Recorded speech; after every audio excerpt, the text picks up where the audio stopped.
C'est une boîte en bois, très jolie, très bien fait, assez lourd, j'imagine. Histoire d'objets. Un voyage dans les collections du Musée international de la Croix-Rouge et du Croissant-Rouge. La boîte est lourde, en effet. 3 kg 335. Elle mesure 17 cm sur 44 pour 8 de hauteur. Elle semble précieuse. Elle est en acajou. À l'intérieur, une vingtaine d'instruments. C'est quoi ça? C'est un peu comme un tournevis. Entre un tournevis et puis un tire-bouchon. Et puis il y avait un autre, comme un gros clé. Mais ça sert à quoi? Je m'appelle Tom Potokar et je suis le chirurgien-chef du CICR. Tom Potokar explore l'un des plus vieux objets de la collection du Musée international de la Croix-Rouge et du Croissant-Rouge. Cette boîte de chirurgie a appartenu au docteur Camille Patay et certainement été utilisée durant la guerre franco-prussienne de 1870-71. Elle a été offerte au musée par un descendant du médecin. Sur le couvercle, une petite plaque métallique indique « Envoi de la Société française de secours à Londres ». Une organisation de soins aux blessés militaires fondée peu de temps auparavant, en 1864, selon les préceptes d'Henri Dunant, dans Un souvenir de Solferino. Pris individuellement, qui étaient chacun d'eux dans ce grand bouleversement? Bien peu de choses. Ils souffraient sans se plaindre, ils mouraient humblement et sans bruit. Mais les femmes de Castiglione, voyant que je ne fais aucune distinction de nationalité, suivent mon exemple en témoignant la même bienveillance à tous ces hommes d'origine si diverses et qui leur sont tous également étrangers. Tutti fratelli, répétait-elle avec émotion. Mais revenons au coffret et à son contenu. Les instruments que Tom Potokar n'a pas reconnus immédiatement, le tire-bouchon et la grosse clé mi-acier, mi-ébène, servaient à percer la boîte crânienne en cas d'hémorragie et à arracher des dents. Mais pour les autres... Il y a plein de petits instruments, les petits bistouris, etc. Là, il y a une scie, et qui est juste comme une scie qu'on peut acheter dans un magasin de bricolage. C'est un peu comme ça. Et on fait ça, c'est pour les amputations. Et là, on n'a pas vraiment changé. Sauf la différence maintenant, c'est qu'il n'y a pas un morceau en bois, comme celle-là dans la boîte. Et puis aussi, il y a des grosses couteaux qui sont en fait un peu comme les couteaux qu'on utilise dans la cuisine, par exemple. Et ça, c'est aussi pour les amputations. Et là, on n'utilise pas du tout comme ça maintenant, parce que dans le temps, vers 1860, quelque chose comme ça, l'anesthésie pour le chirurgie, c'était carrément au début. Donc, c'était pas du tout partout, pas dans les champs de bataille. Donc, c'était très important que les chirurgiens ils font les choses très rapidement. Ils ont coupé une jambe, par exemple, avec un gros couteau, et comme ça, ils peuvent faire très rapidement jusqu'à l'os. Et puis, il prend le scie pour finir l'amputation. Là, il y a aussi un garrot qui est bien. On utilise toujours les garrots, mais ceux qu'on utilise maintenant sont bien évidemment plus modernes et puis beaucoup plus légers. Et tous les soldats maintenant, par exemple, dans les armées modernes, ils ont sur eux un petit garrot très léger qu'ils peuvent mettre eux-mêmes sur leurs jambes ou leurs bras. À l'époque de la boîte, les équipes sont transportées dans ce qu'on appelle des ambulances volantes pour venir au plus près des blessés sur les champs de bataille. 2 actions leur incombent principalement.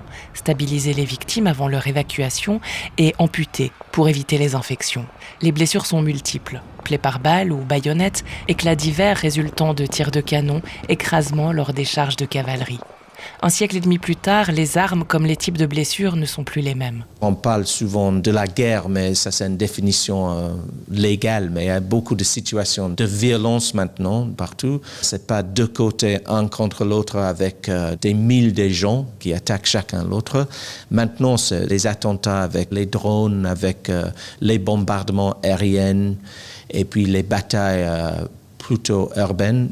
La plupart des blessures sont ouvertes, c'est-à-dire la fracture, l'os à l'extérieur et un problème du tissu molle aussi. L'autre partie, c'est les armes, mais aussi avec les explosions. Et là, c'est complètement différent. Donc là, il y a beaucoup de destruction.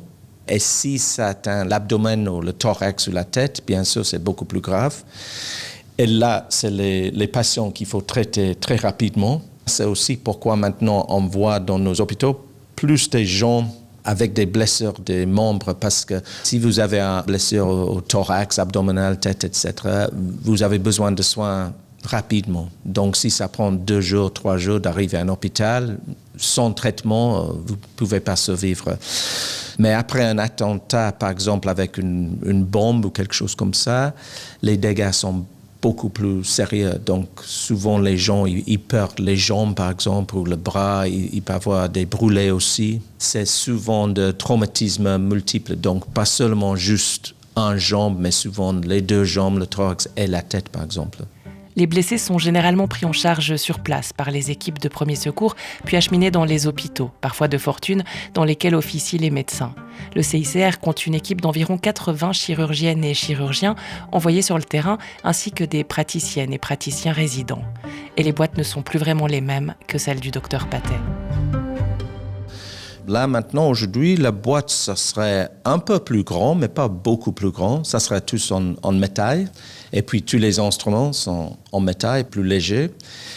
Et il y aura les choses que pour l'amputation. Donc, il y a une boîte que pour les amputations. On a beaucoup plus des boîtes chirurgicales maintenant. Donc, par exemple, si on fait de la neurochirurgie, on a une boîte spéciale pour ça. Si on fait la chirurgie plastique, on a une boîte spéciale pour ça.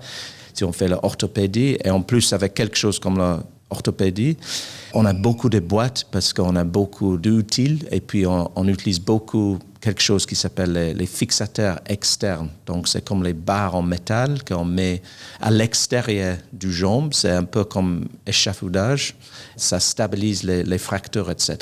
Mais pour ça, il faut avoir beaucoup d'équipement. À chaque type de blessure, sa boîte, et à chaque contexte, chaque conflit, ses blessés. Tom Potokar, lui, travaille beaucoup à Gaza et au Sud-Soudan. C'est très petit, Gaza. C'est à peu près 25 par 8 km ou quelque chose. Donc c'est très petit, mais il y a beaucoup d'habitants là-bas. Ils ont un système de premiers soins qui est très, très bien. Donc les gens, ils arrivent à l'hôpital, mais déjà assez stable. Et puis c'est souvent les coups de balle. La plupart des blessures, c'est les jambes en général. Mais avec les armes modernes, c'est un balle d'haute vélocité. Et puis il y a beaucoup de transfert d'énergie. Donc ces patients-là, ils arrivent souvent avec les os cassés en plusieurs parties, mais aussi un gros problème avec les tissus molles autour de ces fractures. Donc en fait, ils sont difficiles à gérer ces cas. Il y a souvent aussi un problème avec les artères, par exemple, qui sont coupées.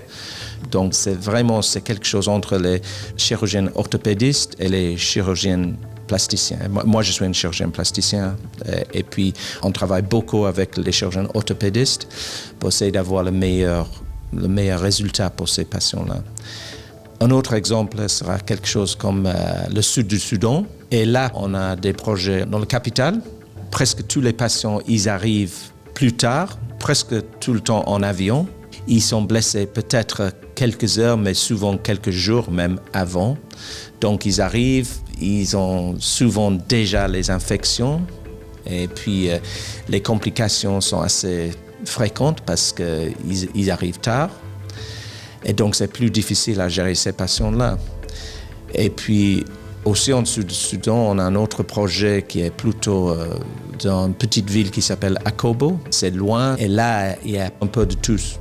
Des femmes qui ont besoin d'un césarien, ils ont des gens qui sont, qui tombent d'un arbre, cassent les jambes, ils sont les gens avec les abcès dentaires, mais aussi les gens qui sont blessés par les armes de feu aussi. Mais si les urgentistes apprennent à œuvrer dans des situations extrêmes et bouleversantes, certains actes sont plus compliqués à réaliser que d'autres. Comme je dis, avec les techniques un peu plus modernes, on fait beaucoup moins d'amputations que dans le temps, beaucoup, beaucoup moins.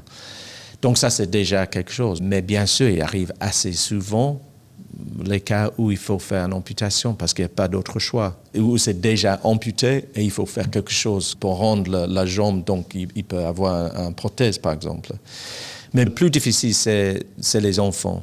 Et ça, c'est absolument sûr. Ça, c'est vraiment difficile. Pas techniquement, mais plutôt psychologiquement.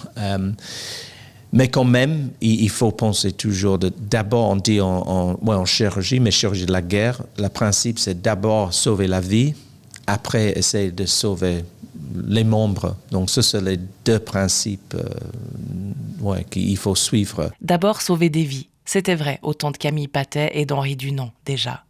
La boîte se referme, cet épisode se termine et le prochain vous emmènera quelques années plus tôt sur la frise du temps.